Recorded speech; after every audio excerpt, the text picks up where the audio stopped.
Hello everyone, welcome to Taglish Recap, ang inyong source ng Taglish Manhwa Recap content, in Taglish para mas feel ninyo. Simulan na natin. Tinanong ni si Mulo Osho, anong gagawin mo sa Blue Sparrow na iyan? Sumagot si Mulo Osho, ang ibong ito ay isang bihirang spirit animal. Kapag maayos itong inalagaan, maaari itong makatulong sa atin sa hinaharap. Tinawag ng Blue Sparrow si Mulo Osho, masamang babae. Ayoko magpaalaga sa'yo. Iniisip ng ibon na kapag nakatakas siya, ibubunyag niya ang tunay na kalikasan ni Mulo Osho kay Jorginho. Samantala, iniisip ni Mulo Osho na sa buhay na ito, ang kanyang dumb-dowest husband, ay napakahina kaya kailangan niyang mag-iwan ng mga panigurado para sa kanya. Sinabi naman ni kay Mulo Osho na huwag mag-alala. Pipilitin kong pakainin ang ibon ng pinakamainam na pagkain, sabi niya. Sa likod niya, sigaw ng Blue Sparrow, sinong gustong kumain ng father? Tao ako. Tao, nakakainis ka. Naisip ni Mulo Osho na ang ikalawang anak ng Huang clan ay biglaang nabaliw, at kamakailan ay wala ng balita mula sa kanila. Mukhang hindi na siya susubukang isabotahe ng Huang clan. Ang mga protocol officers na ipinadala para sa surveillance at ang mga maids para sa trial marriage ay nahandle na rin dahil sa mga kalokohan ng kanyang dumb-dowest husband. Pati ang chaplain na si Tian Yazi ay nasaktan ng isang misteryosong master. Maliban sa nawala ang Chalcedony Mine, maayos naman ang takbo ng mga bagay. Naisip ni Mulo Osho na wala nang masyadong banta sa kanya ngayon, maliban na lang kung may mangyari na wala sa nakaraan niyang buhay. Masaya niyang inisip, paano magkakaroon ng ganoon karaming aksidente. Pinilit niyang huwag nang mag-isip ng walang basehang takot. Samantala, sa silid ni Zhao Chungwo, nagulat si Jorginho nang marinig na ang ikalimang prinsipe ay umalis mula sa bundok. Mukha namang seryoso si Duke Zhao nang sabihin niyang paparating na ang ikalimang prinsipe sa kabisera. Lalo pang nasorpresa si Jorginho sa balitang ito. Tinanong ni Jorginho si Duke, sino nga ba ulit ang fifth prince? May utang ba sa kanya ang clan natin? Tinakpan ni Duke ang kanyang mukha at sinabing, hindi na ako nagulat na wala kang alam. Ipinaliwanag ni Duke na ang fifth prince ay nag-training ng matagal sa duelang Star Mountain at walang pakialam sa mga bagay sa labas. Ang kailangan mo lang malaman ay mahusay siya sa astrology at numerology, dagdag ni Duke. Naisip ni Jorginho ang tungkol sa mga pekeng manghuhula at sinabing, hindi ba parang kalokohan lang ang mga iyon, tulad ng sa Jungho. Napabuntong hininga si Duke at sinabing, sana nga ganoon lang kasimple. Pero ang fifth prince ay ipinanganak na may divine eyes na kayang makita ang swerte ng isang tao. Napakahusay niya. Idinagdag pa ni Duke, ang mga kalokohan mo ay walang silbi laban sa mata niya. Malalaman niya ang tunay mong pagkatao na matagal mo nang itinatago. Nagulat si Jorginho at tinanong, ibig mo bang sabihin, pinapante siya dito ng emperor para lang subukan ako? Sinabi ni Duke, wala akong ideya kung bakit iniwan ng fifth prince ang bundok, pero tiyak na susubukan kanya. Mas kapaki-pakinabang ang divine eyes niya kaysa sa mga especially iya. Biglang tumalon si Jorginho sa bintana, dala ang kanyang mga gamit, at nagpaalam kay Duke, Palam. Pupunta na lang ako sa probinsya at magtatago.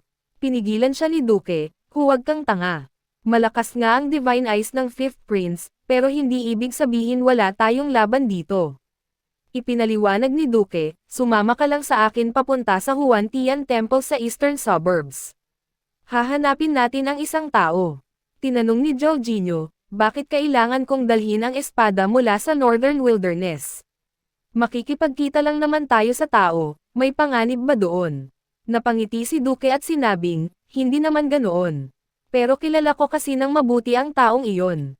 Sinabi ni Duke kay Jorginho, si Ching Pingzi ay isa sa mga tao na matagal ko nang gustong hatiin sa dalawa. Isang tunay na anak ng, pinigil ni Duke ang sarili bago makapagsabi ng hindi maganda. Ipinaliwanag ni Duke, nangyari ito bago ka pa ipinanganak. Noong taon na iyon, pinangunahan ko ang mga sundalo para harapin ang Millennium Demon Kingdom. Sinabi ko kay Ching Pingzi na ako ang manggaguna sa pagsugod, at iiwan ko sa kanya ang depensa sa likuran. Sumagot si Ching Pingzi, walang problema. Ako na ang bahala, maaari mo ring iwan sa aking pangangalaga ang sister-in-law mo. Galit na galit si Duke nang marinig iyon. Hinugot niya ang kanyang espada at sinabing, dapat kitang parusahan ayon sa batas militar. Pero pinigilan siya ng iba pang sundalo at sinabing, huminahon po kayo, Duke. Kinabukasan, sinabi ni Duke kay Cheng Pingzi, kulang tayo ng mapagkakatiwalaang eksperto sa kampo. Iiwan ko sa iyo ang misyon ng pagdadala ng rasyon ng mga sundalo. Ngumiti si Cheng Pingzi at sinabing, ang isang misyon na kasing delikado nito ay tanging ako lang ang makakagawa. Pero, Duke, kung luluhod ka at magmamakaawa, baka pag-isipan ko itong gawin. Galit na galit ulit si Duke, hinugot ang kanyang espada, at sinabing, nararapat kang parusahan ayon sa batas militar. Ipinaliwanag ni Duke kay Jorginho, kaya huwag mong laging isipin na kailangan mong maging magalang kapag humihingi ng tulong. May mga tao talagang nararapat lang hiwain. Nag-thumbs up si Jorginho kay Duke at sinabing, ngayon ko lang nalaman na mayroon ka palang ganitong kahabang pasensya. Pero hindi ko inakalang buhay pa pala ang taong iyon. Sinabi ni Duke, bilasan mo. Alam din ng Fifth Prince ang kahinaan ng Divine Eyes. Kapag nagpatumpik-tampok pa tayo, baka maunahan pa nila tayo. Sa kabilang banda, narating na ng Fifth Prince ang lugar kung saan naninirahan si Cheng Pingzi. Nang tingnan niya ang templo, nakita niya ang imahe ng isang higanteng pagong at ahas na nakapaloob sa lugar na tinatawag na Xuantian Temple. Si Cheng Pingzi naman ay nakaupo sa isang upuan, hawak ang bote ng alak, na parang walang pakialam sa mundo. Sinabi ni Cheng Pingzi, anong klaseng hangin ang umiihip ngayon? Paano naging karapat-dapat ang mahirap kong templo na bisitahin ng isang napakahalagang panauhin? Ang mga sundalo at ang Fifth Prince ay nakatayo sa harap niya. Tumawa si Cheng Pingzi at nagsabi, napakabongga naman ito. Sumagot ang Fifth Prince, narito ako para hiramin ang Black Tortoise Diagram. Tumingin si Cheng Pingzi sa Fifth Prince at nagsabi, ang Black Tortoise Diagram ay makakablock sa iyong Divine Eye. Natatakot ka ba na baka gamitin ito ng iba para iwasan ang iyong pagsusuri? Sino ba ang binabantayan mo? Ang Zhao Clan. Tumawa si Cheng Pingzi at nagsabi, kung manghihiram ka ng isang bagay, hindi ba dapat ipaliwanag mo muna kung paano mo ito gagamitin? Sinabi ng Fifth Prince, at kung oo, ang Zhao Clan nga ang pinupuntirya ko. Sumagot si Cheng Pingzi, huwag kang mag-alala. Ang Black Tortoise Diagram ay ang kayamanan ko sa pagpapatatag ng templong ito. Hindi ko ito ipapahiram kahit kanino. Maaaring bumalik ka na. Tinanong ng Fifth Prince, paano kung igiit kong hiramin ito? Tinawag siya ni Cheng Pingzi sa kanyang pangalan, Jiruan, at sinabing, kahit na medyo nanlalawang na ang mga kakayahan ko, iniisip mo ba talaga na kaya mo akong harapin gamit lang ang iilang walang kwentang sundalo? Dagdag ni Cheng Pingzi, pag-isipan mo muna ang limitasyon mo. Isang sundalo ang sumigaw kay Cheng Pingzi, pero pinigilan siya ng Fifth Prince. Sinabi ng Fifth Prince kay Cheng Pingzi, nagpunta ako rito na may iilang tao lamang dahil nais kong ayusin ito ng maayos. Dagdag pa ng Fifth Prince, pero ang Heavenly Thunder Military na binubuo ng 2,000 sundalo ay naghihintay sa paanan ng bundok. Sa paanan ng bundok, sa loob ng karwahe ng Fifth Prince, isang puting buhok nakaupo. Siya ang Fifth Huguo, si Bai Chuan. Sinabi ni Jiruan kay Cheng Pingzi, narito rin ang Fifth Huguo Bai Chuan. Sana maging matino ang iyong desisyon, Cheng Pingzi.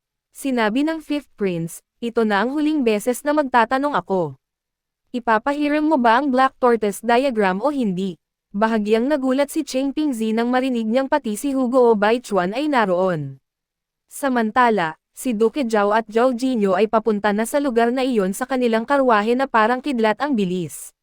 Naging alalahanin si Cheng Pingzi habang naaalala ang panahon kung kailan siya nasugatan at buhat-buhat siya ni Duke Zhao. Sinabi noon ni Duke Zhao, malapit na tayo sa kampo ng militar, kaya kailangan mong magpakatatag. Ngunit ngumiti si Cheng Pingzi at sinabi, kung talagang nakikiusap ka, papayag akong mabuhay, kung papakilala mo sa akin ang anak mong si Zhao Wuje bilang inaanak ko.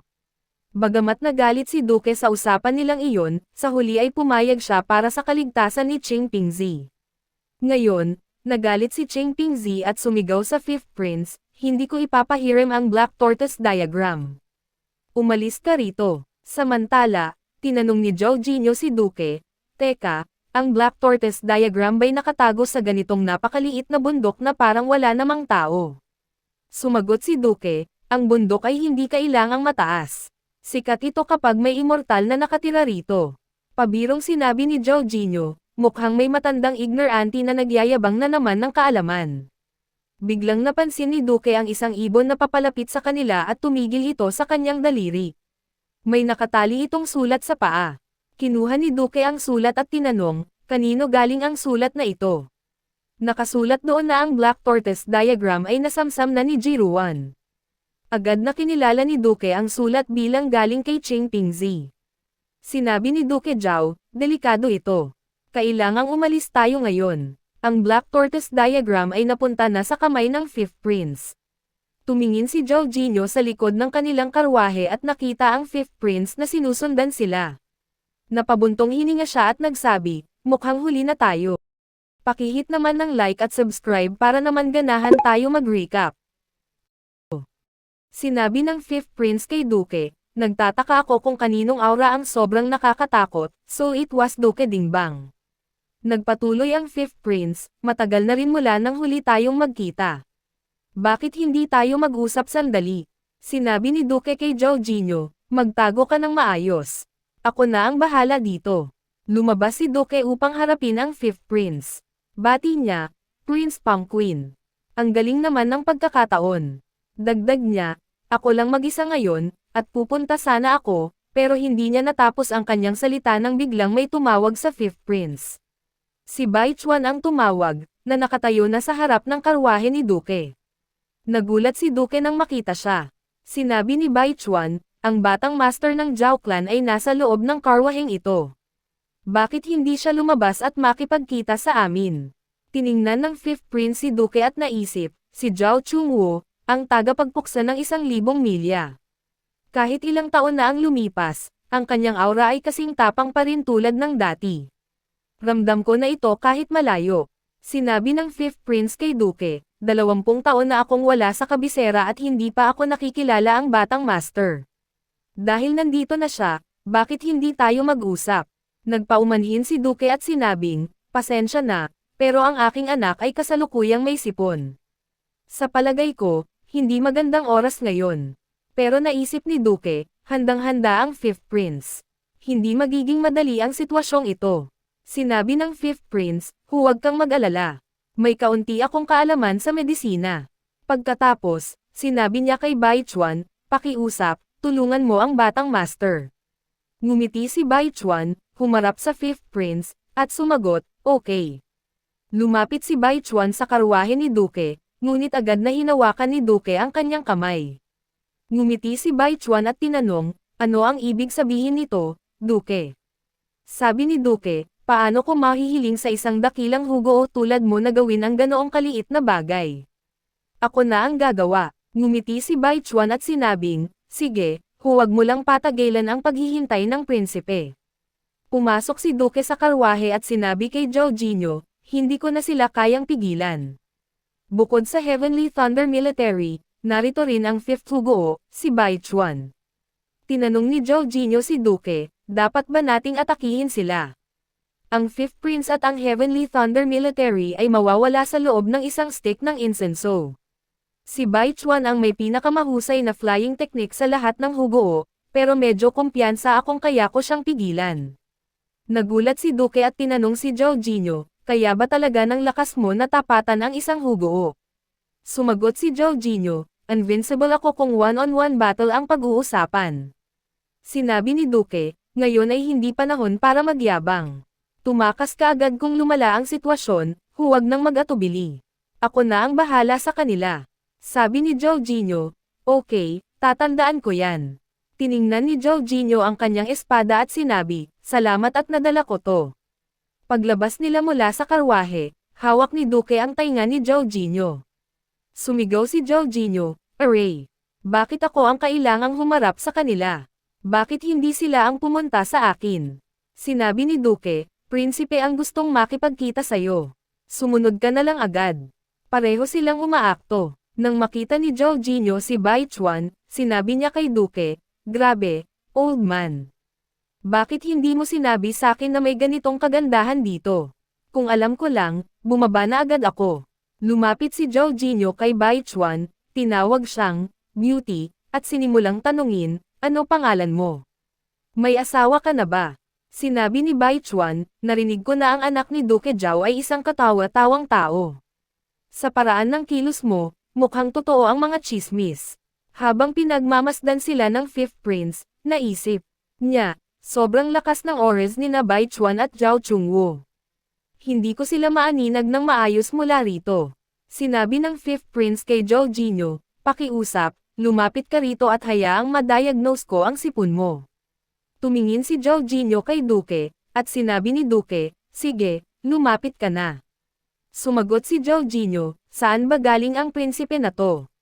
Ano bang binabarkada niya? Tinanong niya ang Fifth Prince, ano bang sinasabi mo? Nagtanong si Zhao Jinyo, kilala mo ba ako? Nagkatitigan sina Zhao Jinyo at ang Fifth Prince. Naisip ni Zhao Jinyo, kung talagang may nakita ang Fifth Prince, at nagbago ang ekspresyon niya, papatayin ko siya kaagad. Nainip si Bai Chuan ngunit bigla niyang naramdaman ang killing intent kaya pumagitna siya sa Fifth Prince at Zhao Jinyo. Sinabi niya kay Jiruan, maging maingat ka. Sinabi ng Fifth Prince kay Bai Chuan, walang problema. Hindi na kailangan. Sinabi ng Fifth Prince kay Duke Dingbang, walang seryosong problema kay Zhao Jinyo. Kailangan lang niyang magpahinga ng ilang araw at alagaan ang sarili. Dagdag pa niya, ang magandang espada ay dapat tumugma sa isang bayani.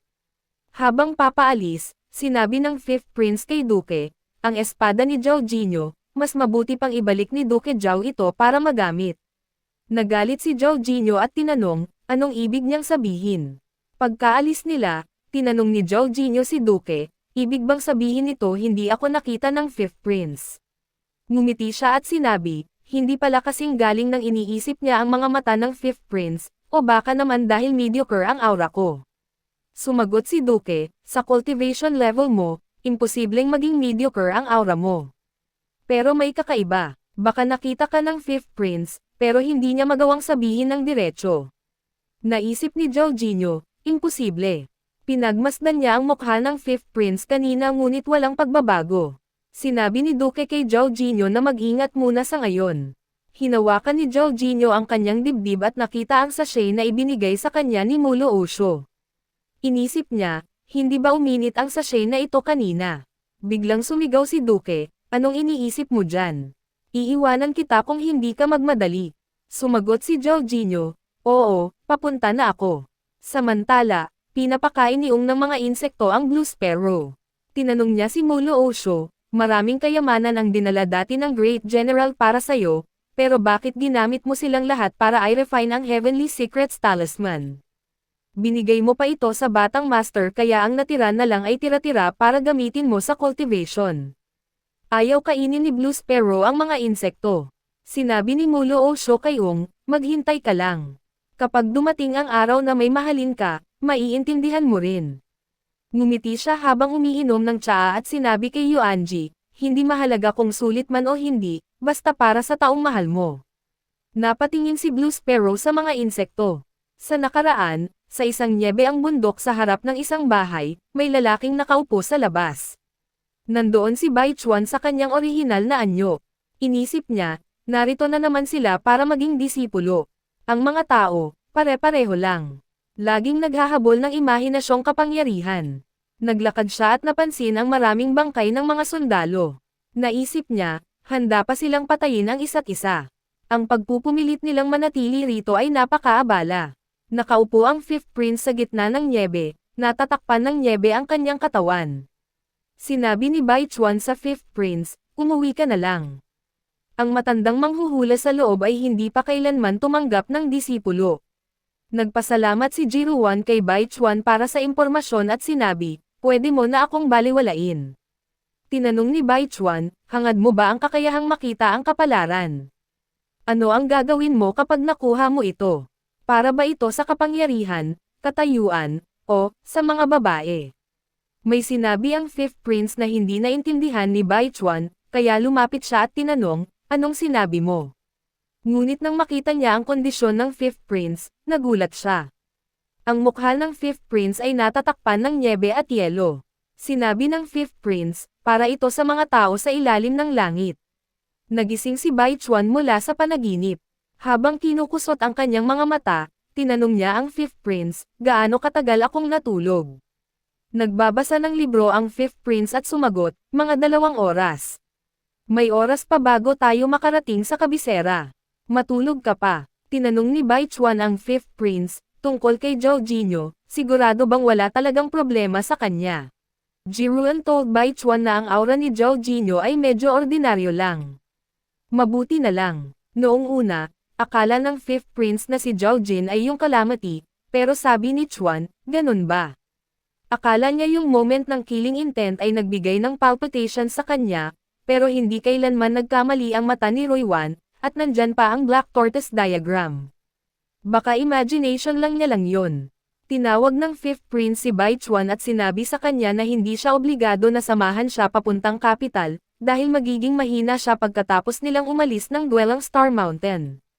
Tinanong ni Bai Chuan kung paano kung bumalik na lang sila sa duelang Star Mountain, pero sinabi ng Fifth Prince na hindi pwede. Tinanong siya kung nakita din ba niya ang kanyang divination, na may calamity na lalabas sa Imperial Court at magdudulot ng kaguluhan sa buong mundo kung hindi ito aaksyonan. Ang dahilan ng pag-alis niya sa bundok ay para tulungan ang Zhao Dynasty sa pagsugpo ng calamity na iyon. Tinanong ni Bai Chuan kung hindi ba't sinabi ng kanyang master na mamatay siya sa trip na ito.